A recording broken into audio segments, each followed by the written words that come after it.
দেখো হ্যাঁ, Henry Luis Vivian Derozio, যেটা ক্লাস 5-এ খুব important.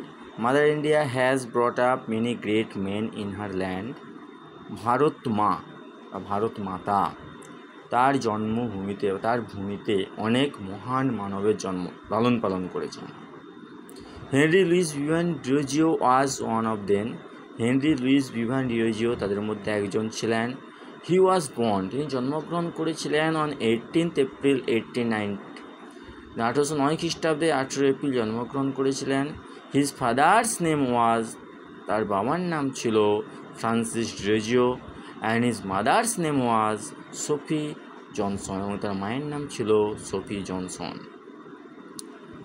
He was born at Entally, তিনি জন্মগ্রহণ করেছিলেন এন্টালিতে ইন কলকাতায়। হিজ স্কুল ওয়াজ, তার স্কুল ছিল David Drummond's Dharamtala academy, David ড্রামন্ডসের স্কুল। লেটার পরবর্তী ক্ষেত্রে he joined in Hindu College as a teacher, পরবর্তী ক্ষেত্রে তিনি হিন্দু কলেজে যোগদান করেছিলেন শিক্ষক হিসেবে। কোন সাবজেক্টের শিক্ষক? Of English literature and history, ইংরেজি সাহিত্য এবং ইংরেজি ইতিহাসের বিষয়ে। অ্যাপার্ট ফ্রম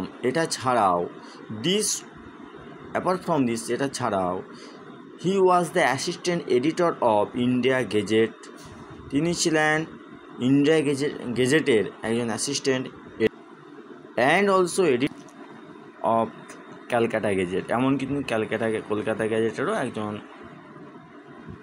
অ্যাসিস্ট্যান্ট এডিটর ছিলেন। The East Indian and Bengal annual etcetera, এছাড়াও আছে ইস্ট ইন্ডিয়া এবং বেঙ্গল অ্যানুয়াল এটসেট্রা, সবেতেই তিনি এডিটর ছিলেন, assistant editor. He wrote many interesting poems, তিনি অনেক সুন্দর সুন্দর কবিতা লিখেছিলেন, like to my native land, the harp of India, the fakir of Jungheera, etcetera. He died on 26 December 1831, 1831 খ্রিস্টাব্দে 26 ডিসেম্বর তিনি মারা গিয়েছিলেন। But he is immortal to us, কিন্তু তিনি আমাদের কাছে আজও অমর।